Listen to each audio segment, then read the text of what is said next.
Hi ಎಲ್ಲರಿಗೂ ನಮಸ್ಕಾರ. Welcome back to my channel. ನಾನಿವತ್ತಿನ ವಿಡಿಯೋದಲ್ಲಿ ಚಪಾತಿ ಅಥವಾ ರೊಟ್ಟಿಗಳಿಗೆ ಸಿಂಪಲ್ಲಾಗಿ ಬೇಗ ಯಾವ ರೀತಿ ಪಲ್ಯನ ಮಾಡ್ಕೊಳ್ಳೋದು ಅಂತ ತೋರಿಸ್ತಾ ಇದ್ದೀನಿ. ನಾನು ಮಾಡ್ತಾ ಇರೋದು ಗೆಡ್ಡೆಕೋಸಿಂದ. ಇದನ್ನು ಸೆಪ್ರೇಟಾಗಿ ಬೇಯಿಸ್ಕೊಳ್ಳೋದೇನು ಬೇಡ, ಹಾಗೆ ಒಗ್ಗರಣೆನಲ್ಲೇ ಮಾಡ್ಕೋಬೋದು. ನಾವು ಈ ರೀತಿ ಮಾಡೋದ್ರಿಂದ ಬೇಗ ಸಹ ಆಗುತ್ತೆ ಮತ್ತು ಅದು ಬೆಂದಿರೋ ನೀರು ಸಹ ವೇಸ್ಟ್ ಆಗೋದಿಲ್ಲ. ಬನ್ನಿ ಗೆಡ್ಡೆಕೋಸು ಪಲ್ಯನ ಹೇಗೆ ಮಾಡೋದು ನೋಡೋಣ. ನಾನು ಗೆಡ್ಡೆಕೋಸನ್ನ ಸ್ವಲ್ಪ ದಪ್ಪ ದಪ್ಪ ಸೈಜಾಗಿ ಕಟ್ ಮಾಡಿ ಚಾಪರ್ನಲ್ಲಿ ಹಾಕಿಬಿಟ್ಟು ಚಾಪ್ ಮಾಡ್ಕೋತಾ ಇದ್ದೀನಿ.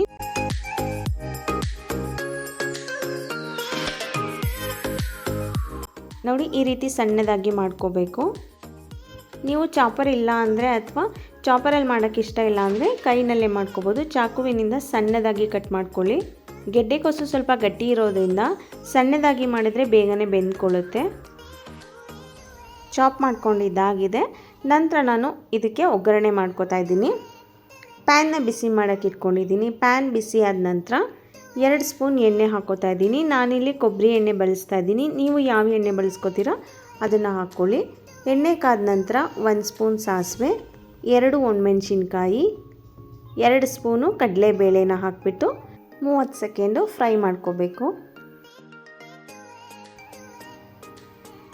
ಇವಾಗ ಕಡಲೆಬೇಳೆ 30 ಸೆಕೆಂಡ್ ಫ್ರೈ ಆಗಿದೆ. ನಂತರ ಇದಕ್ಕೆ ಸಣ್ಣದಾಗಿ ಕಟ್ ಮಾಡಿ ಇಟ್ಕೊಂಡಿರೋ ಈರುಳ್ಳಿ, ಸ್ವಲ್ಪ ಕರಿಬೇವು ಸೊಪ್ಪು, 1 ಸ್ಪೂನ್ ಹಸಿಮೆಣಸಿಕಾಯಿ ಪೇಸ್ಟ್ ಹಾಕ್ಕೊಂಡು ಇದನ್ನು 1 ನಿಮಿಷ ಫ್ರೈ ಮಾಡ್ಕೋಬೇಕು. ಅಷ್ಟರಲ್ಲಿ ಈರುಳ್ಳಿ ಎಲ್ಲ ಚೆನ್ನಾಗಿ ಫ್ರೈ ಆಗುತ್ತೆ.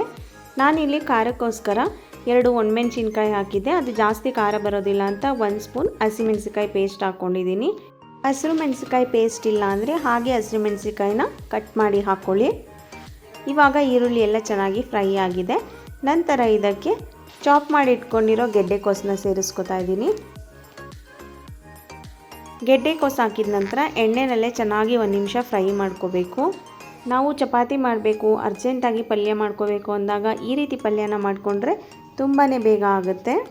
ಇವಾಗ ಗೆಡ್ಡೆಕೋಸು ಫ್ರೈ ಮಾಡಿದ್ದಾಗಿದೆ. ನಂತರ ಇದಕ್ಕೆ ರುಚಿಗೆ ತಕ್ಕಷ್ಟು ಉಪ್ಪನ್ನ ಸೇರಿಸ್ಕೊಂಡು ಮಿಕ್ಸ್ ಮಾಡಿಬಿಟ್ಟು ಮುಚ್ಚೆಲ್ಲ ಮುಚ್ಚಿ 3 ನಿಮಿಷ ಸಣ್ಣ ಊರಿನಲ್ಲೇ ಬೇಯಿಸ್ಕೋಬೇಕು.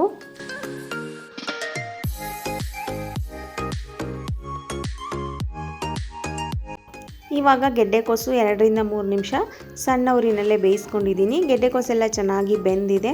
ಒಂದು ಸಲ ಚೆಕ್ ಮಾಡಿ, ಬೆಂದಿಲ್ಲ ಅಂದರೆ ಇನ್ನೊಂದು ಸ್ವಲ್ಪ ಬೇಯಿಸ್ಕೊಳ್ಳಿ. ನಾನು ಸಣ್ಣದಾಗಿ ಚಾಪ್ ಮಾಡಿರೋದ್ರಿಂದ 2 ರಿಂದ 3 ನಿಮಿಷದೊಳಗಡೆ ಬೆಂದಿದೆ.